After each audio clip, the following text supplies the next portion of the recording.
Hey everyone, my name is Tori, and for today's video I'm going to be doing the eyeshadow palette tag. And I'm not exactly sure what it's called, like if there's a specific name for it, but I think this was started by Samantha March, so I'm going to go ahead and leave her channel linked down below, along with the original video that she did. Some other YouTubers that I watch also did this tag, so I'll leave their videos linked down below as well, like the ones that inspired me to do the tag. So just a little disclosure, I'm filming again on my phone today, still having problems with my camera battery, not exactly sure what's going on with that. Trying different lighting today, but the sun's going down, so it's a race against time, and I'm sweating. It's just a weird situation, but we're just gonna keep it moving. So let's go ahead and get started. So the first category is newest eyeshadow palette. My newest palette in my collection is the Morphe Jaclyn Hill Volume 2 palette, and I bought this one because I absolutely loved the first collab, like the first Morphe Jaclyn Hill collab. It's one of my favorites. You'll see that palette in here a couple of times.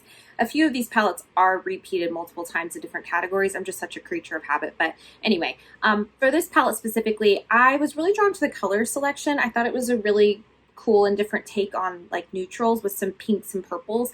I thought this would be something that I could get a lot of use out of and that I would really like. I also bought it because of how much I loved the first palette. I haven't gotten a chance to use this as much as I would like, but I do want to play around a little bit more with these colors down here, like the pinks and the purples. I have used the neutrals up top, of course, because that's like my comfort zone, but I really like the color selection and the formula is good. It's worked really well for me so far, but again, I haven't used too many shades, but it's my newest palette. The second category is my oldest palette. The oldest palette in my collection is the Naked 3 palette from Urban Decay, and when this palette came out, I remember everyone going like completely crazy for it, including me. The color story in here is rose gold, and it's a little more neutral to cool tone, I would say, but it's kind of got that mauvey blushy vibe that I just absolutely love. These are like colors that I am drawn to. I think this is their least popular Naked palette, which is interesting because it's literally my favorite one. I have Pan and Limit. I almost have Pan and Nooner. The only thing, oh, and I almost have Pan and Strange too as well, this light color on the side here. The only thing I wish this palette did a little better is I wish there were more matte colors. There are only 3 mattes, and those are the 3 that I have either pan in or almost pan in. And I do wish they had a better selection of mattes in this palette. I feel like that would make this palette like completely perfect for me. But besides for that, I do love these tones. I use this a lot. It is really old. It doesn't smell weird. It's still performing fine, so that's why I continue to keep it and use it, and I'll probably continue to keep it and use it. It's so old. But this is something I would definitely repurchase to replace it though. Like, it's that good. The next category is most expensive. And my most expensive palette that I have is from Huda Beauty, and this is the New Nudes palette. And this is actually fairly new to me as well.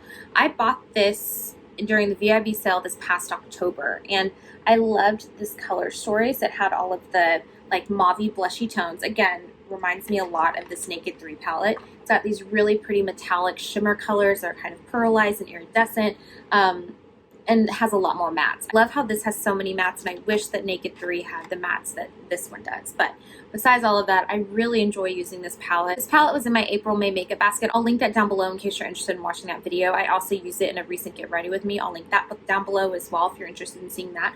But I really love the colors and the tone selection in this palette. I feel like there's a lot of different looks that you can do, but quality is really great. I do really like this palette. I do think it was a little overpriced though, honestly. I did get it 20% off. I think it's like 60 something dollars, but once palettes kind of go over that $60 mark, I feel like I just kind of, that's just really expensive to me. So the reason I did buy this one though, 20% off VOB sale, but also because I bought it with the intention of possibly using it for my wedding. I think that's what kind of made me like really bite the bullet and just go ahead and get it, because I've been looking at it for so long. But yeah, I am happy that I have it. I use it. I really like it. Not sure if it's worth full price though, honestly. I mean, it's good, but like 60 something dollars? Dang. The next category is most affordable, and for that one I have an e.l.f. eyeshadow quad, and this is in the shade Cream and Sugar. This is the bite-sized shadow quads that came out pretty recently. I bought Cream and Sugar with the intention of it being my perfect travel size palette. I just feel like it fell short performance-wise for me. This color here, this kind of peachy tone, looks like it would be a good transition color on my skin tone, but it just did not show up on me. The dark brown over here was just a little patchy. I feel like you had to really work to get it to build up to what it looks like in the pan. However, the shimmers are fantastic. So, I mean, $3. You're pretty much paying $3 for like two really good shimmer shades, which is fine, but I bought this because I thought it was going to be my perfect travel size palette, and it just didn't do what I wanted it to do. But yeah, I like it. I just don't love it, but it is my least expensive palette. Next up is my everyday palette, and for that I'm choosing my Morphe Jaclyn Hill collab, the first one. And I know that there's been some recent stuff surrounding this palette, which is so crazy to me because I feel like it's such a good palette, and here we are, yet, you know, something else, you know, I'm just, whatever. This is the original, so I can only speak for the original formula that I have. I bought this when it launched, and I absolutely love it. And if I did repurchase this palette again, which I definitely would, but if I repurchased it and find the formula is different, I would be disappointed, honestly, because it literally is perfect the way that it is. I chose this as my everyday palette because I could use this every day, and for a long time I did. And I have panned in several of these colors, as you can see. It's just for my skin tone, it's in my color preference taste, things that I like to do and wear every single day. This is the perfect palette for me. It's got all the transition colors I could ever want. Highlight shades up here. I've got beautiful lid shades. I can just do so much with this palette, and to me, it's just the perfect everyday palette because I can open it and know exactly what I want to do. But if I did want to do something a little smokier or a little more colorful, I have those options in here too without it being so overwhelmingly like rainbow palette, or like, you know what I'm saying? I feel like I have use for the majority of the colors in this palette. I will tell you, I have not touched these four down here. They're gorgeous to look at, but I just don't wear colors like these on the regular, like on my eyes. Whenever I open this palette, it's for a neutral brown, like warm smoky eye, which I do most days. So I love this palette, clearly. My next palette is my most colorful palette, and of course, that is the Morphe James Charles palette. I actually got this for Christmas from my mom, I think 2 years ago. It was probably a year ago? Whenever it came out, she got it for me for that Christmas. It's a rainbow palette with some neutrals. Quality's great. I mean, it's fine. It's just, it's so big.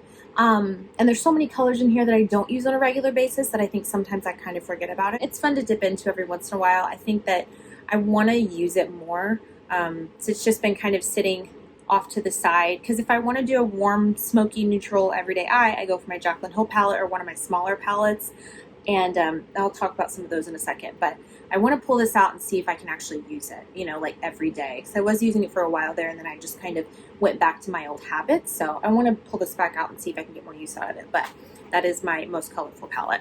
My smallest palette is the e.l.f. Bite Size Quad. I mean, I feel like I already said what I wanted to say about it. It's the smallest one I have, so there you go. It's a great size for travel. They have a bunch of other like different colorways. Since I wasn't the biggest fan of this one, I want to try the Rose Water one. I think it's called Rose Water? Rose something. I want to try that one. It's a little more pinky mauve. I think I would really like that one too, so there's that. My biggest palette is the Morphe James Charles palette. I mean, it's huge. To store this one, I actually have it like standing up along the side of the wall on my vanity, because there's really nowhere else that it fits, and I feel like if I lay it in the bottom of a drawer, I will never use it. So this is kind of hard to store, but you know, it is what it is. The next category is best memory, and for that I have two, and one of them is the Morphe Jaclyn Hill palette, the original again, and my little custom Z palette of my MAC single shadows. Inside this little Z palette, I depotted, is that what you call it? My MAC shadows that I use the most. I still have some singles that I left in the packaging, but I went ahead and popped these out. Yet I had to like melt them, like light it on fire on the bottom, like heat it up and push it out. It was a whole thing. But I got out all of the shadows that I use the most. There's like 4 Anastasia Beverly Hills shadows in here, but the rest of them are MAC. And this palette, well, these colors used to be all that I used. I used to only use MAC eyeshadow, so I've had some of these for quite a long time, and some of them have been replaced as well. But these are just my favorite MAC shadows. As you can tell, they're all just neutral browns. Pretty basic, but the combination of these two is what I wore on my wedding day.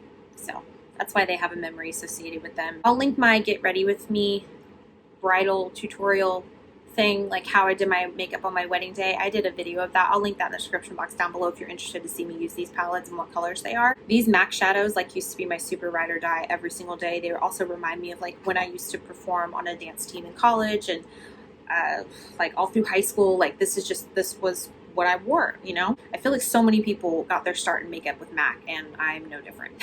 The next category is worth the hype, and for that one I selected the Dose of Colors Desi Katie collaboration, and this palette is so good. First of all, it's just so pretty and satisfying to look at. I mean, if you take away like these kind of shimmery duochrome shadows here, you're kind of left with just a neutral palette, which I love. But it has kind of like a pinky-ish tone shade here. It's got some really gorgeous neutrally warm browns.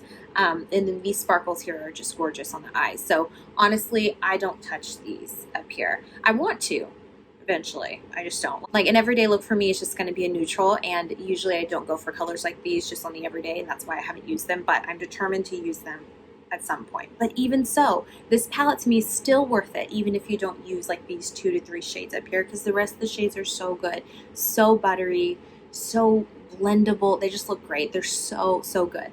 This shade Just a Kiss right here is the perfect like eyeshadow topper. It's gorgeous. I would buy this in an individual pan if they sold it individually. But yeah, it's just, this palette is so good and completely worth the hype. It is expensive. It was like $55. I ended up getting this with my like Ulta Rewards points, so I got it for free.